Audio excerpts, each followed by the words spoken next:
Découvrez un extrait exclusif de ce livre audio et profitez d'un essai gratuit sur Audible via le lien dans la description.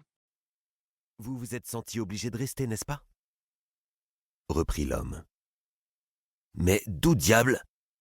Elle a menti, Adam. Il s'exprimait avec conviction, comme si non seulement il tenait son information de source sûre, mais qu'il agissait surtout et avant tout dans l'intérêt d'Adam. Corinne a tout inventé. Elle n'a jamais été enceinte. Les paroles continuaient à pleuvoir comme des coups, sapant sa résistance, le laissant hébété, abasourdi, presque à terre. Il aurait voulu riposter, attraper l'autre par le cou et le jeter dehors pour avoir insulté sa femme. Mais il ne le fit pas pour 2 raisons. Primo, parce qu'il n'en avait pas la force. Secondo, l'homme semblait si sûr de lui qu'il ne serait peut-être pas déraisonnable de le laisser parler. « Qui êtes-vous » demanda Adam. « Ça change quelque chose ?»« Évidemment. »« Je suis l'inconnu, » déclara-t-il. « L'inconnu qui sait. Corinne vous a menti, Adam. Elle n'était pas enceinte. C'était juste une ruse pour vous garder. » Adam secoua la tête, s'efforçant de s'éclaircir les idées. « J'ai vu le test de grossesse. C'était un faux. J'ai vu l'échographie. Encore un faux. » Il arrêta Adam d'un geste de la main. « Tout comme le ventre d'ailleurs. Ou les ventres, devrais-je dire. Quand Corinne a commencé à s'arrondir, vous ne l'avez plus jamais vue nue, n'est-ce pas ? A-t-elle prétexté des nausées ou quoi que ce soit pour ne plus avoir de rapport ? C'est ce qui arrive la plupart du temps. Du coup, avec le recul, on se dit que c'était une grossesse à problème depuis le début. » Une voix tonna à travers la salle. « Ok les gars, reprenez une bière et on y va !» C'était Trip Evans, président de la Ligue de la Crosse, ancien publiciste dans une boîte sur Madison Avenue et globalement un chic type. Les autres allèrent chercher des chaises en alu, de celles qu'on utilise pour les spectacles scolaires, et les disposèrent en cercle. Trip Evans regarda Adam, remarqua sa pâleur et, inquiet, fronça les sourcils. Adam l'ignora et se tourna vers l'inconnu. « Mais qui êtes-vous à la fin ?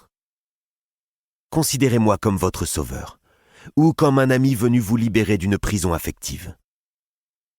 Franchement, c'est du grand n'importe quoi. » Presque toutes les conversations s'étaient interrompues dans la salle. On n'entendait plus que des murmures étouffés et le raclement des chaises sur le sol. Les hommes arboraient une mine impassible, ceux qui avaient le don d'horripiler Adam. En fait, ils n'étaient même pas censés être là. C'est Corinne qui était la trésorière de la Ligue, mais on lui avait avancé la date de son colloque de prof à Atlantic City, et bien que ce soit le jour J du lacrosse à Cedarfield, la raison principale de son engagement, Adam s'était vu contraint de la remplacer. « Vous devriez me remercier, » dit l'homme.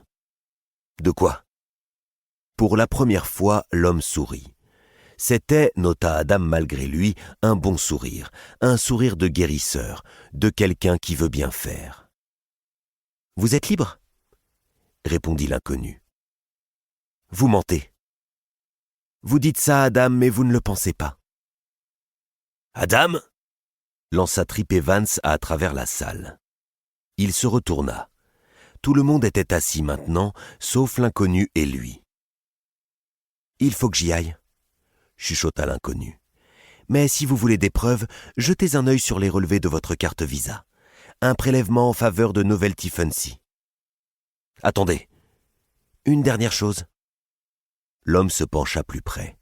« Si j'étais vous, je ferais faire un test ADN à vos 2 garçons. » Tic, tac, tic, tac, boum. « Quoi ? » Je n'ai pas d'infos là-dessus, mais quand une femme est prête à mentir sur ces choses-là, il y a des chances que ce ne soit pas la première fois. Et, après avoir porté les stockades, il se hâta vers la sortie. Chapitre 2. Lorsqu'il eut recouvré l'usage de ses jambes, Adam se précipita pour le rattraper. Trop tard. L'inconnu s'était engouffré dans une Honda Accord grise. La voiture démarra. Adam courut derrière pour essayer d'entrevoir le numéro de la plaque, mais tout ce qu'il parvint à distinguer, c'est qu'elle était immatriculée dans le New Jersey. La Honda tourna pour sortir du parking, et alors il vit autre chose. Livre audio complet gratuit disponible en description de cette vidéo.